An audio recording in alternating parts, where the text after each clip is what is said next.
Okay, so today I'm going to be playing a little Rust. So this game I have had, I think, since it was released on Steam, and I've only put like 96 hours into it. It's like only 96 hours. But I do enjoy this game. I took a little hiatus there for a while because there was because up until that point I had done everything I could in the game. Now there's a couple new things. They've taken out zombies. Um, they put more emphasis into player-on-player reactions and stuff like that. So I'm gonna check it out again, and we're gonna get right into it. Catch you in a little bit. Okay, so we're in the game now. We start off in a field. It's a little slow, so what I'm gonna do is I'm gonna turn off grass,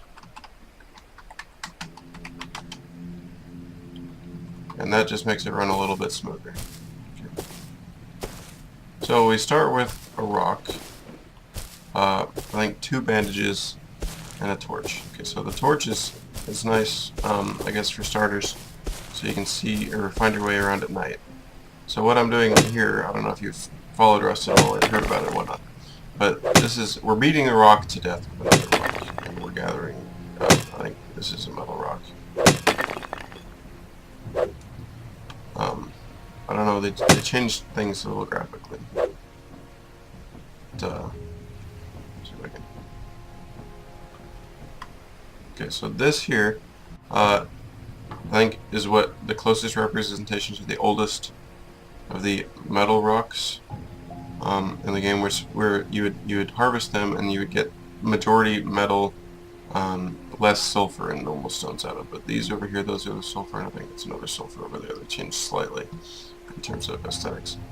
But okay, so I go back into my inventory. See, that was 1 metal rock, and I got 8 of the metal ores from it. So now I have 3 sulfur and 3 stones. So you don't get as much of these from each of the specific rocks. So this is a pig over here. I think how we start off, we're just gonna go bash its brains.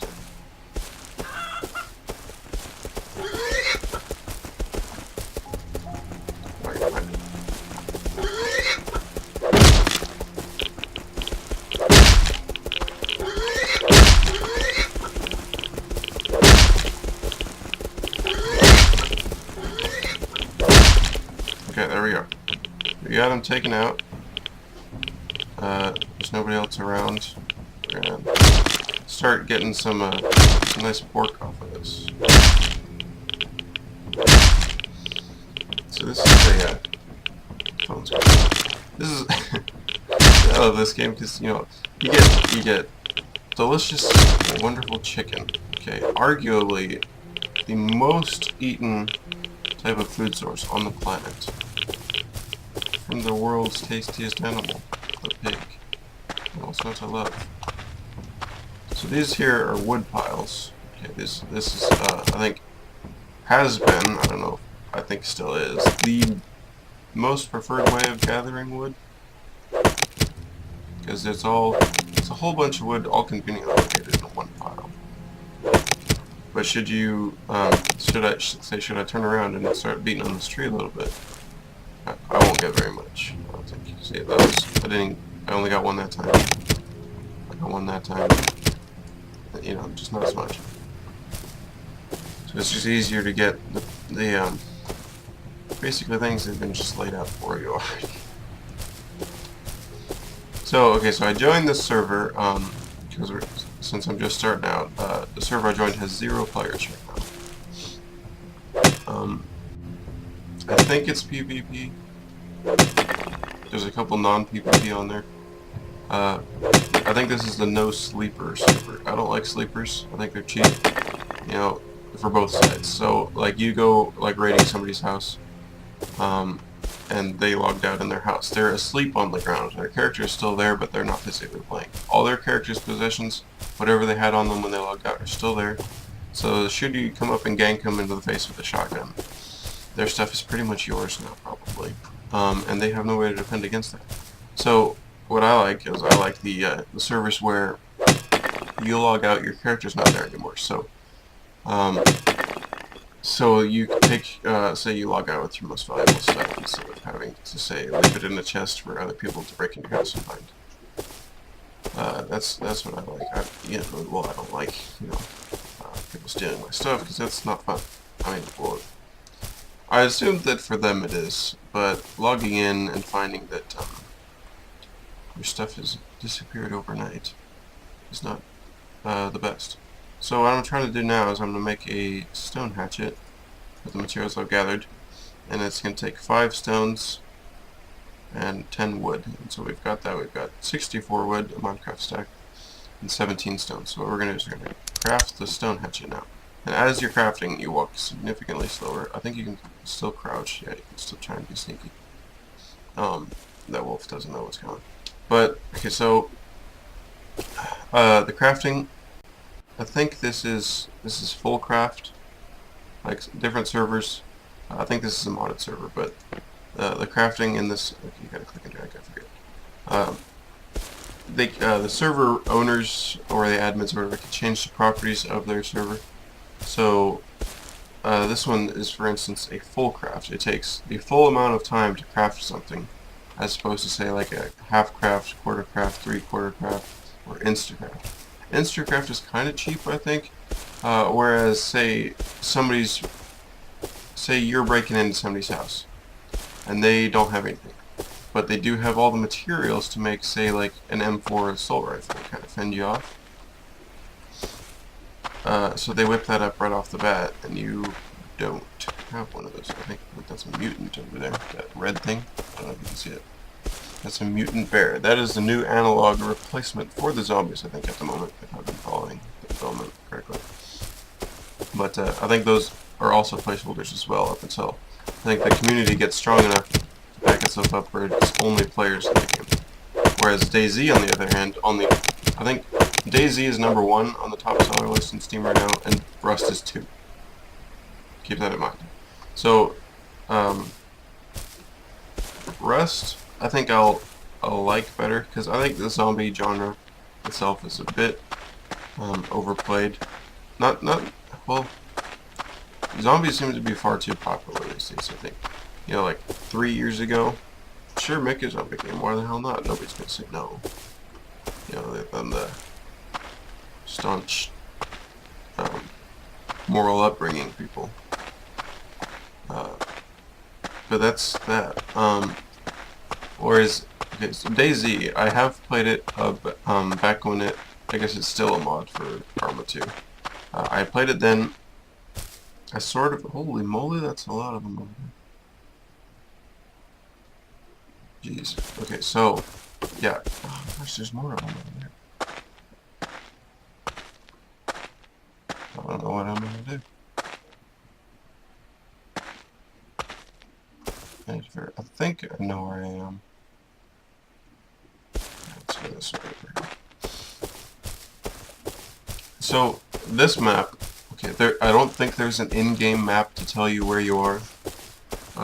It's just kind of trial and error to figure out where you are.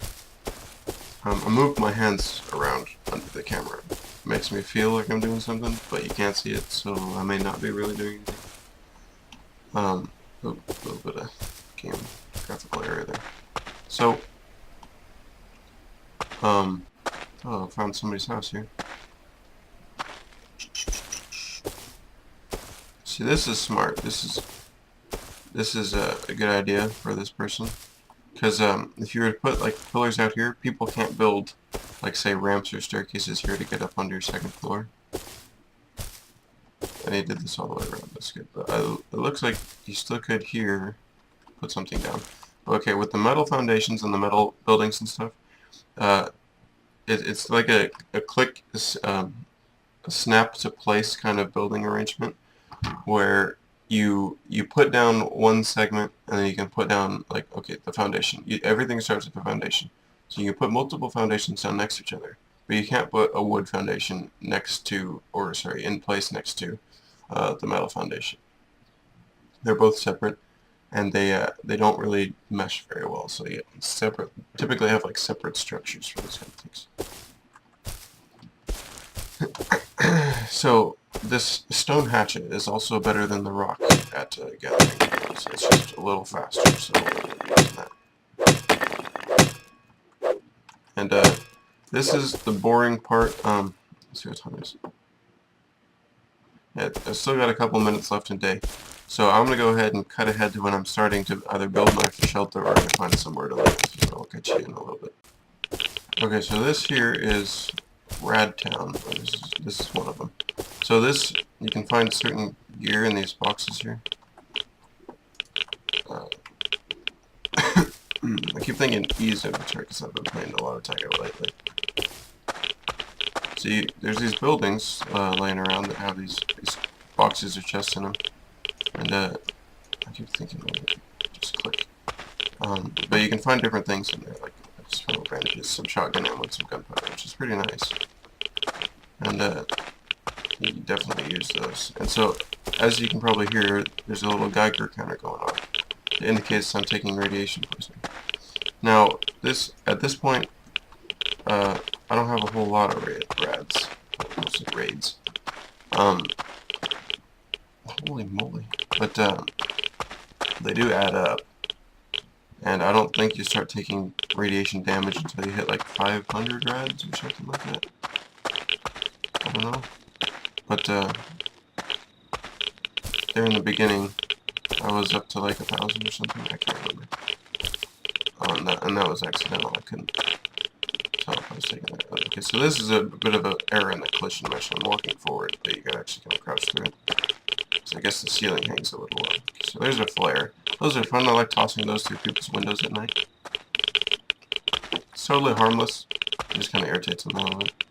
I'm like the worst kind of person. Some metal fragments. These are nice. You can use those to make bullets and stuff. Oh, research kit. That's super nice.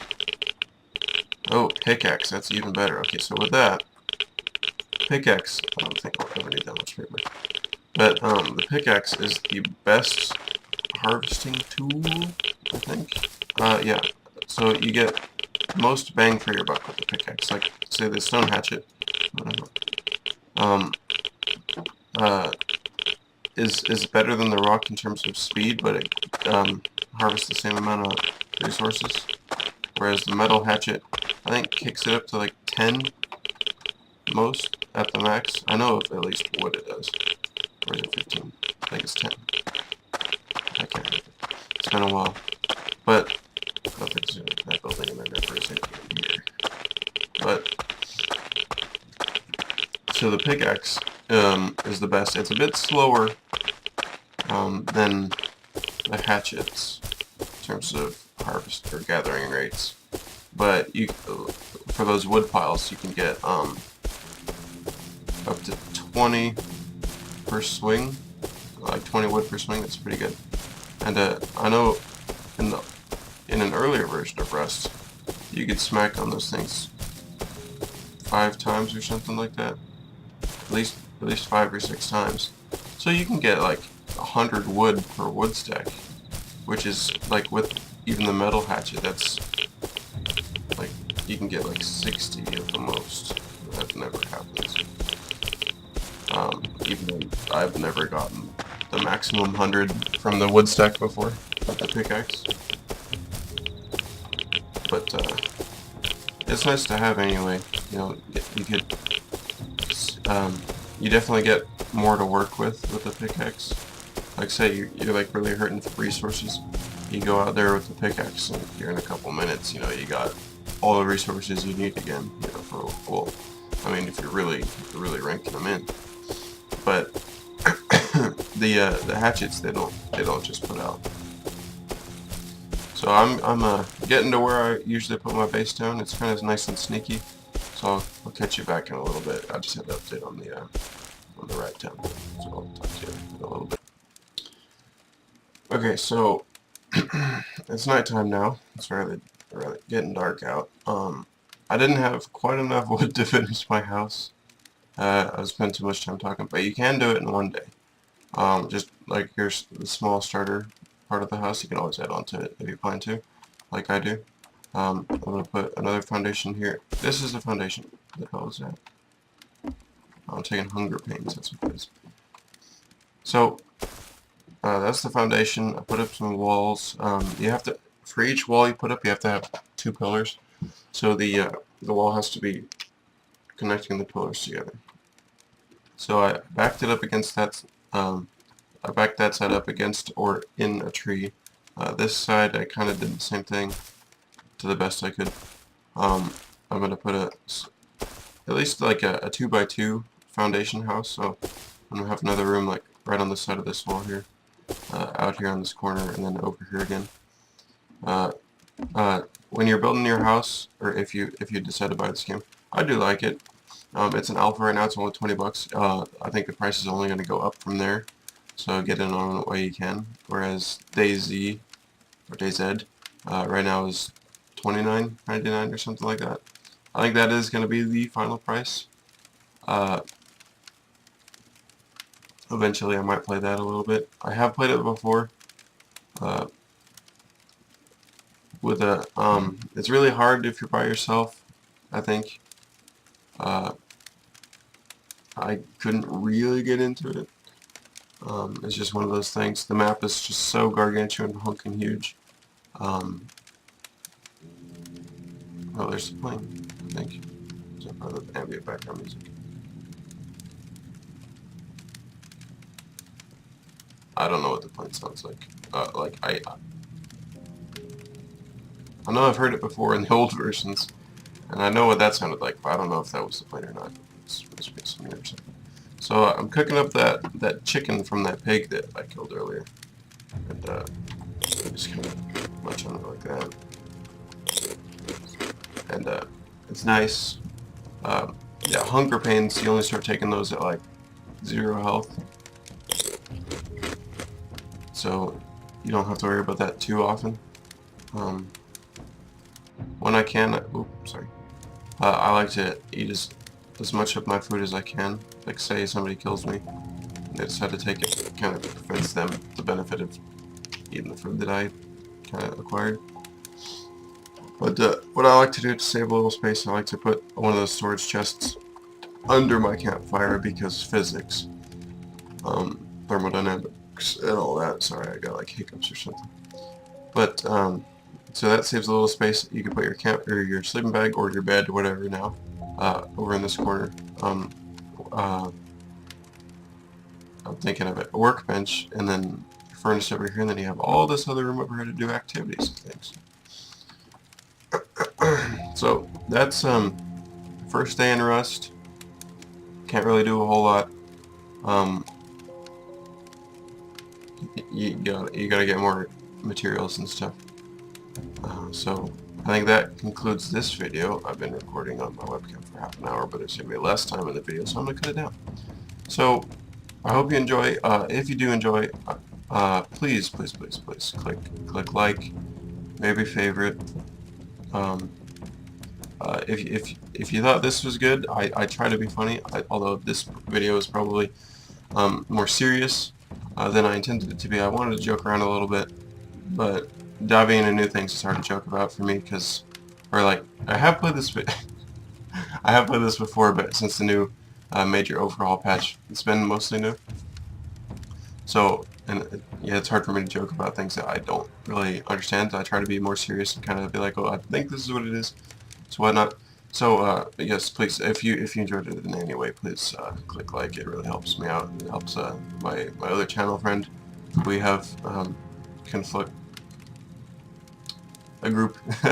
I think I was going to say conflagration, which I think is the right term, but we do have a thing going on with potential of a third joining, and then so just every like just helps us get noticed a little bit more, maybe favorites, and definitely subscribers. They definitely help. So if you like this content, if you want to see more of it in the future, please click like and subscribe, and I'll catch you some other time. Thanks for watching.